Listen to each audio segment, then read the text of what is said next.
Hello Aquarius, Sun, Moon, Rising, and Venus signs. Sana po ay nasa mabuti kayong kalagayan.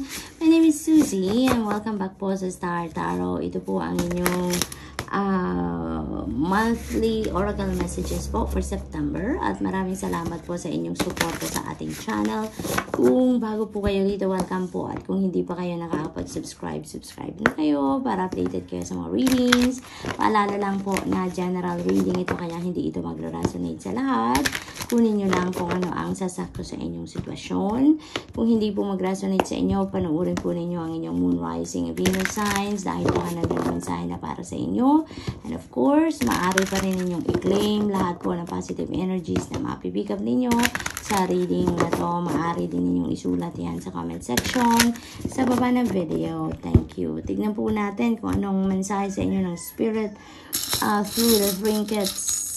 We have the G-clef. Ayan. So, napakaganda because this is about tranquility. This is about new beginnings. This is about peace, positive change. Kaya napakaganda, no? Parang merong bigla ang shift dito, ang takbo ng buhay ninyo. And you're going to find the element of peace. You will be surrounding yourself in serenity, Aquarius. Kaya, ayun, napakaganda lang.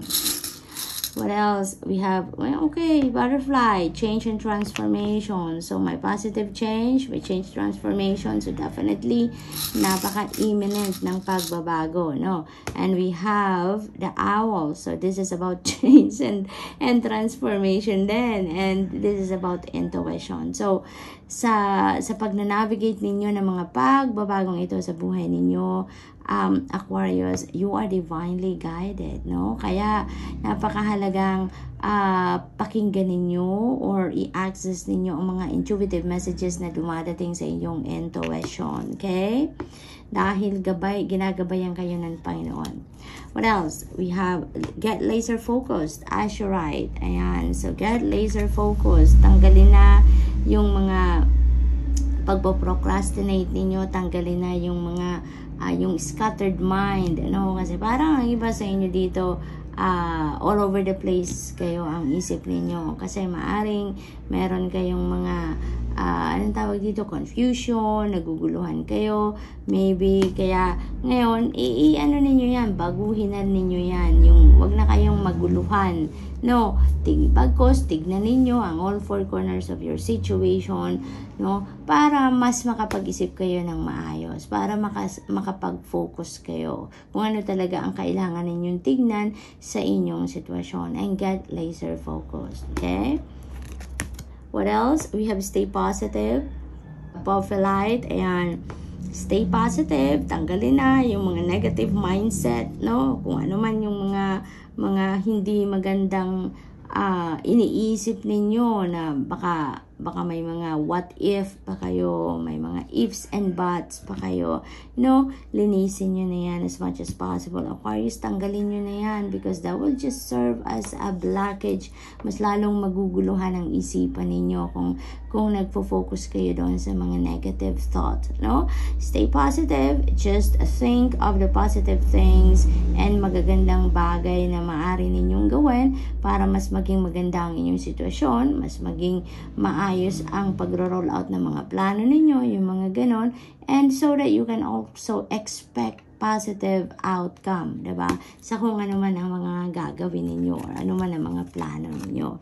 Take action. Ayan. So, wag na kayo mag-procrastinate, no? Get laser focused and mag-positive mindset kayo and take action towards whatever you want to accomplish or whatever you want to achieve sa buhay ninyo. Because success will not come, diba? Kung wala naman kayong gagawing movement, kung hindi kayo gagawa ng aksyon para maging successful talaga kayo. Kaya, napakahalaga na get on your feet, get moving, and take action na para mas magawa na ninyo ang lahat para magtagumpay na kayo, para madala na ninyo ang mga ideas ninyo into reality, diba? So, we need to take action.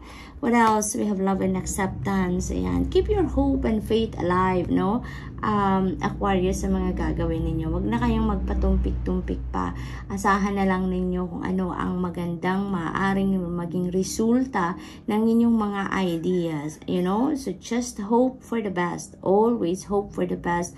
Because when you do hope for the best to come, talagang yun din ang ma-expect ninyo. Yun din ang makikita ninyo. No?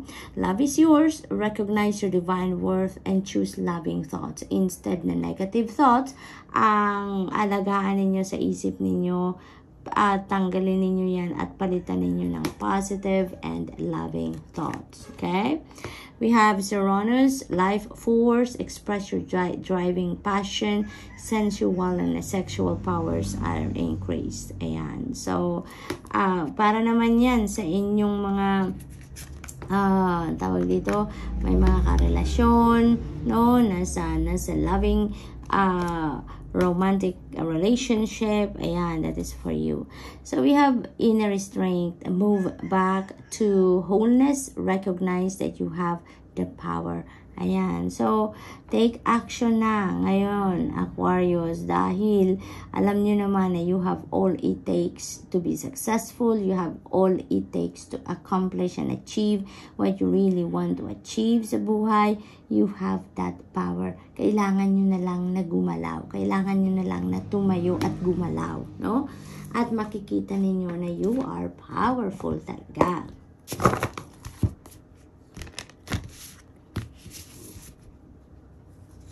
So, we have letting go, and now is the time to let go and release anything and everything that doesn't serve your highest good. Yung mga negative thoughts na yan, yung mga negative energies na yan sa isip at sa puso ninyo, yung mga bagahe pa sa dibdib ninyo, sa isip ninyo na maaring dala pa ng iyong mga past experiences and past relationships. Kung ano man yan na, you know what, nagpapagulo lang yan sa isip ninyo, nagpapagulo lang ng damdamin ninyo, it's about time na i-let go nyo na yan. No? It's about time na i-release nyo na yan para mas makapag-focus kayo, para mas makaluwag-luwag ang isip at mga nararamdaman ninyo, and also so that you can welcome newness, new information, new experiences sa buhay ninyo. No? Aquarius, so tignan natin kung ano pa ang ganap. We have new beginnings. This is exciting. This is really beautiful dahil, diba, ang daming changes na mangyayari. Sabi ng butterfly, there's positive change. Sabi ng G-Club, there's positive change. Diba? Kaya marami talagang pagbabago dito na mangyayari sa buhay ninyo in different areas. Depende sa inyong sitwasyon. And it feels like to me, Aquarius, that most of you are excited sa pagbabagong ito. Maybe you are creating this change for yourself talaga. Maaring ginusto nyo talaga ang mga pagbabagong ito, ang mga shifts na to. Maaari talaga na pinagsisikapan nyo na din yung mga sisimulan ninyo dito, no?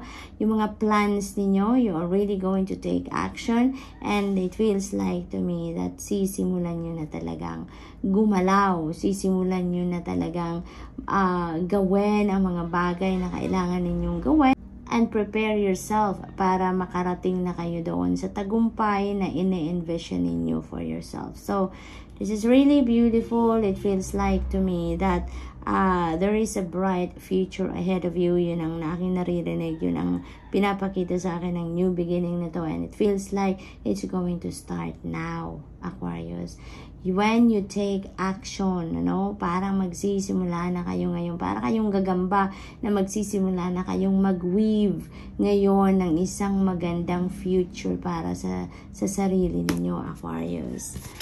What else? Trust, magtiwala lang kayo sa inyong sarili at magtiwala kayo sa inyong intuition. Because, you know what, Aquarius, tulad ng sabi ko kanina, you're divinely guided, no? Yung owl na yan, nagsasabing, you're divinely guided, kaya pinapadalahan ka ng mga downloads, intuitive messages through your intuition because, ginagabayan ka dito ng divine universe on how you're going to navigate this change, this new beginning sa buhay ninyo at ang transition, ng sarili ninyo, pag-iisip ninyo, into these new situations. Kaya magtiwala kayo sa Panginoon, magtiwala kayo sa mga mensahe